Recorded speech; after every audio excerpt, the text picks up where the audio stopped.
interesting presentations by individual translators and editors. And now I think we have a befitting final presentation, because this is where everything comes together. We have with us Professor Abhijit Gupta, who's director of Jadavpur University Press, which has actually been at the center of much of the translation activity that we've been talking of. Many of the CENTIL volumes, for instance, they were actually published by Jadavpur University Press, which has a major focus on translations from Japanese literature, from European literature, and of course, many Indian literatures. And now, of course, Jadavpur University Press is also publishing works in languages like Nepali and so on and so forth. So we will request Professor Abhijit Gupta to make his presentation now. Thank you, Shayantan, and thank you for inviting me to speak at this very, very interesting discussion. I mean, as a publisher, publishers usually should not be heard or seen.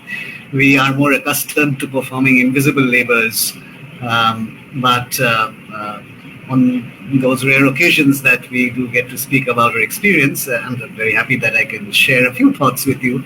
As Shayantan has pointed out, perhaps more by accident than by design, Jadavpur University Press from about 2000, the last 8 or 9 years, has been publishing a very large number of translations, primarily into Bengali, but also occasionally into English, into Nepali, and into Hindi, from a range of languages.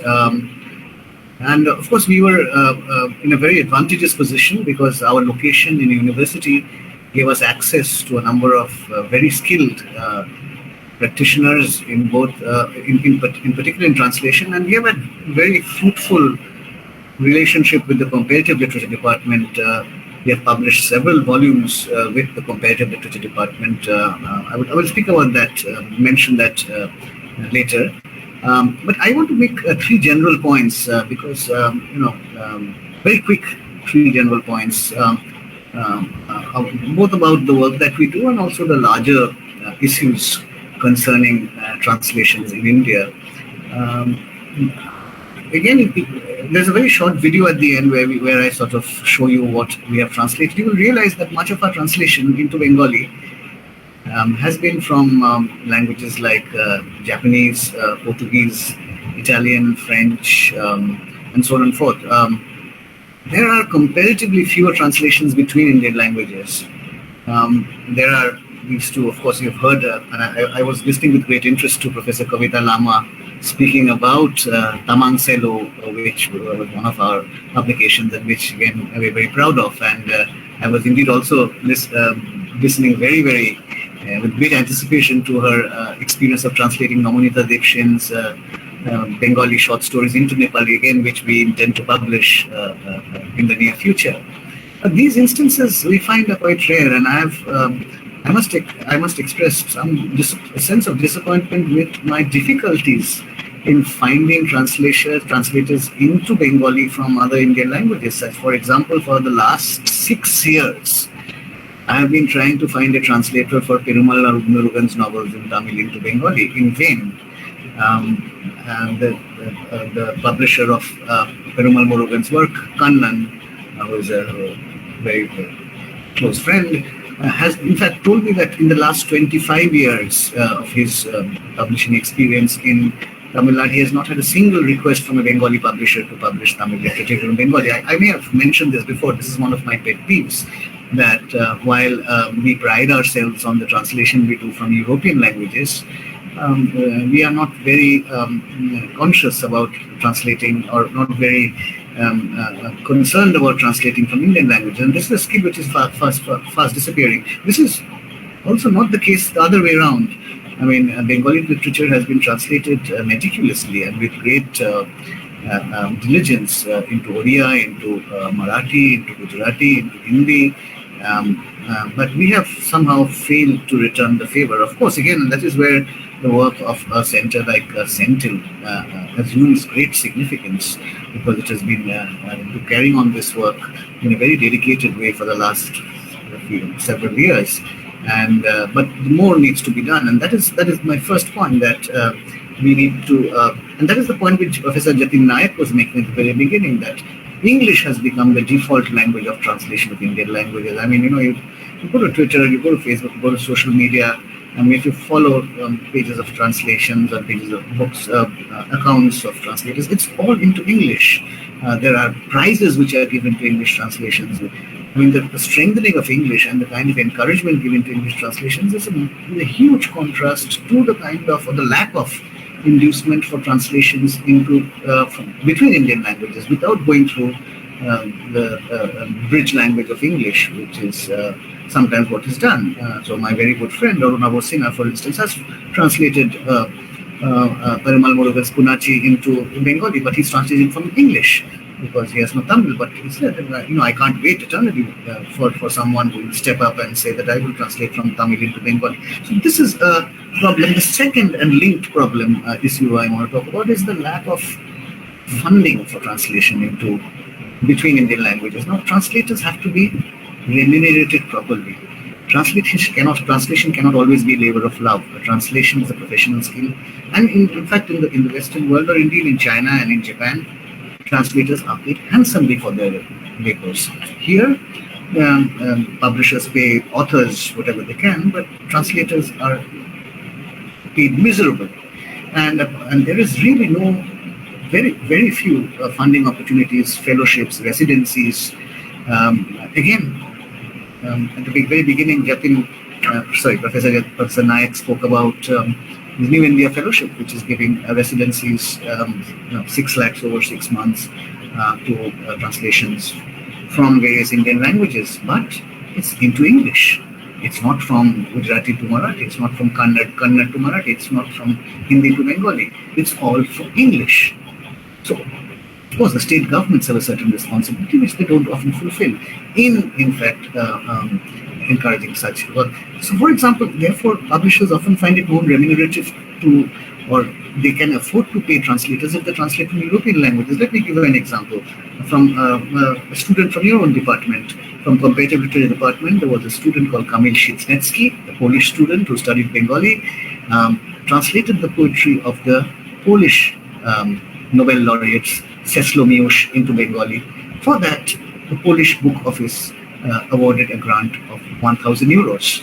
Now, again, with that, you can actually encourage people to translation because you can pay them well. Now, if we cannot pay our translators, if we cannot pay our copy editors, and there's the third point I'm coming to, then we can't really expect them to go on translating for the labor of love. Translation has to be encouraged as a kind of a professional endeavor. And the third point, therefore, I want to make, and this costs even more money. It is not enough to translate. You have to copy edit translations. In any case, copy editing is something which is very often neglected in Indian literature. We know that most Indian publishers in Indian languages do not have sufficient resources to employ copy editors, or in fact, to take a copy editor separately to look at a work after it has been translated. The copy editing is almost always left to the translator herself. Now, this is also not ideal. The translator will work in a certain way. It needs a copy editor's eye to work with the translation, to look at it again, to raise questions, this is simply another pair of eyes which you need to do. And that means you need to spend more money. So not only do you have to pay for the rights of the translation, you have to pay your translator, you have to pay your copy editor, you have to pay your proofreader. All this needs money. Now, where is this money going to come from? Again, here, spaces like universities, such as spaces like CENTIL, these are ideally placed to support this kind of activity, to facilitate this kind of activity. But I'm afraid that various the governmental intervention in this regard, bodies like the Sahitya Academy, or indeed the state academies, the Mangla Academy or other similar academies, are not doing enough to encourage translation into their languages, or translation from their own languages into other languages. There is a great deal that needs to be done. And again, I've no really the solutions for you. How publishers can go about looking for grants, and eventually you will find. If I had more time, I'd tell you that the few translations that we are doing from, let us say, Bengali into English or English into Bengali are completely without any funding. This comes entirely out of the publishing houses pocket. So again, the publishing houses has to do it as a labor of love, and hope that the readers buy the books in sufficient numbers to support. So I'm sorry to strike this commercial note into a discussion which was in fact about translators talking about their craft. But of course, eventually, as Shantan points out, it has to be published. The book is a commodity which has to be sold, bought and sold, and money has to be found in order to do it. Now, let me end by showing a little video which of the work that we have been doing at Jadavpur University Press. It's a little bit of a promotional, I suppose, but of course, a publisher also.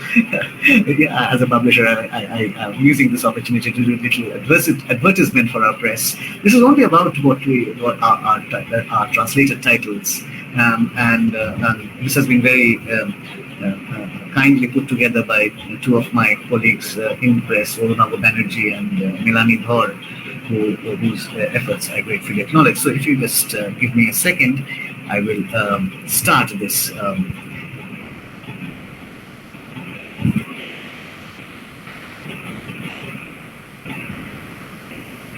Yeah, I hope you can see the. So here we go. Sorry.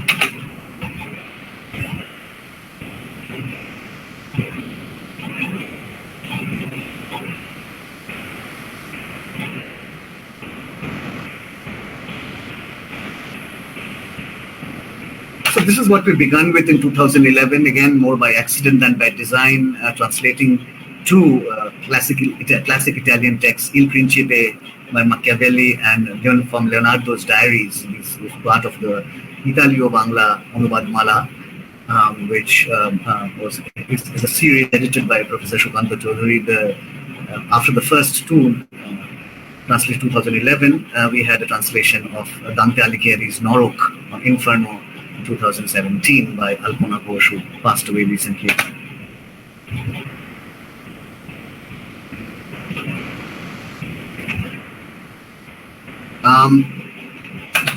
Many of you here will recognize the second title, the title on the bottom half of the page, Aime by Virgil, the Latin classic, translated the first time by one of the founders of the comparative literature department, Father Robert Antoine, in 1970. 43 years later, we published a second edition of this translation with a new introduction by Nomalita Debshin.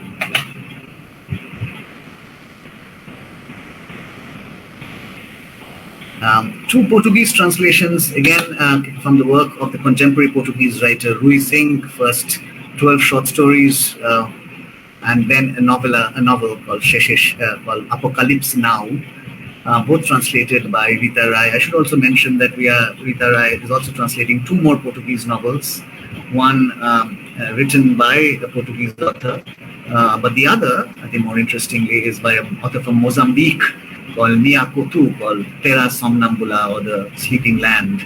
And that is in fact our, so Mozambique, as you know, is a Lusophone country, and that is due out early next year.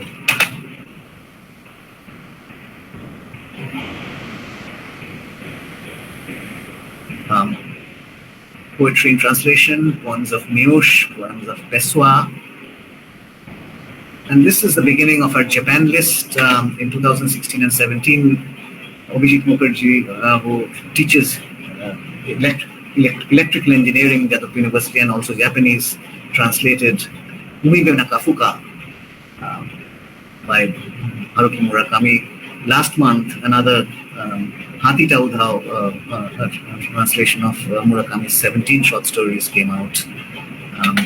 Continuing with the Japan list, Abhijit Mukherjee also translated, this is later.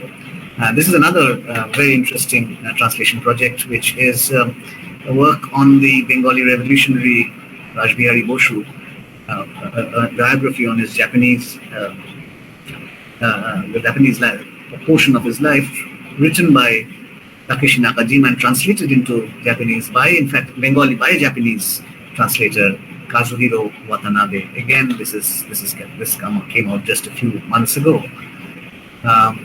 Likewise, two more Japanese works First, Mishima Yukio, one of the great modern Japanese masters, his first novel, King Kakuji, translated by Abhijit Mukherjee. And then we have a peculiar work, Chaiwa. This is our first Hindi translation.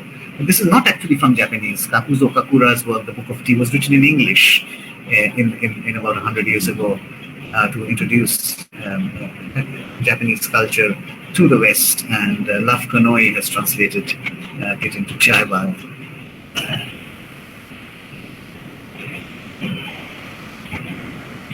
Again, Bengali into English, Horiprabha Takeda, Journey of a Bengali Woman to Japan, very well known work.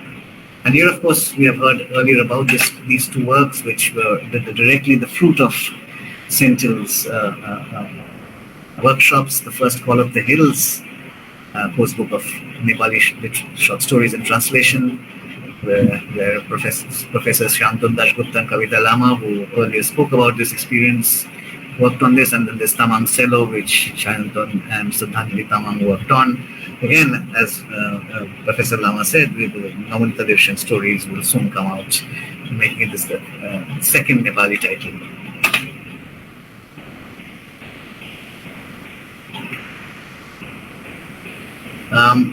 Our attempts to translate from English into Bengali, and we are translating from Indian writers in English. Shobendra Shekhar Najdas, this Adivasi Will Not Dance, recently came out as Adivasi Najbena. This is a Bengali classic, Lal Kalo. We also branched out in young adult writing. This is, those of you who read science fiction and fantasy will know that one of the greatest sci-fi writers, Ursula Le Guin, and perhaps the most famous work, the 5-volume Earthsea series, began with this in 1969, The Visit of Earthsea, which was it's been translated by Sudeshna Dr. Chudhuri into Bengali.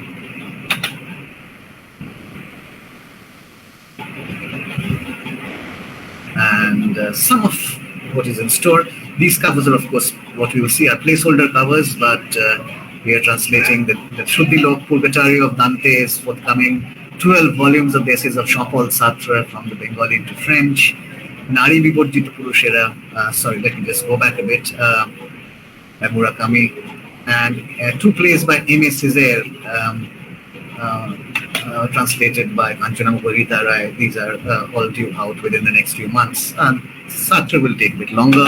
And finally, we have started translating from English into Bengali 2 novels, one Bengali into English, so Nuri Mador by Monindra Gupta. What is also not mentioned is a translation of Neelkantha Pakhir Khoje by Otini Bandyopadhyay. That will take a bit of time. It's a very, very large volume by Aparna Chaudhary, and due out in November, Unnode Jivan, The Lives of Others by Neel Mukherjee, alumni of the Jadavpur University, translated to Bengali by Shruti Smita Ghosh.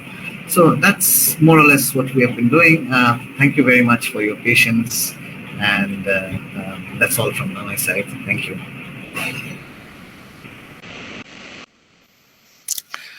Thank you very much, Professor Gupta.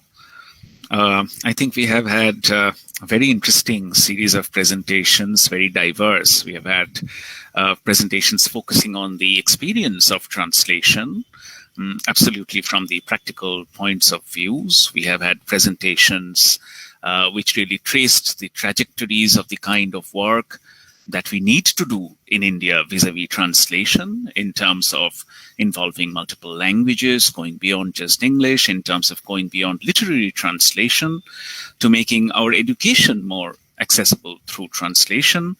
And we have had, of course, a focus on quote-unquote marginalized languages and translational history in those languages, such as the presentation on Bodo.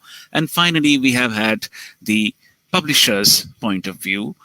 We have had a more nuanced picture of what exactly it entails translating and publishing translations in India today. It is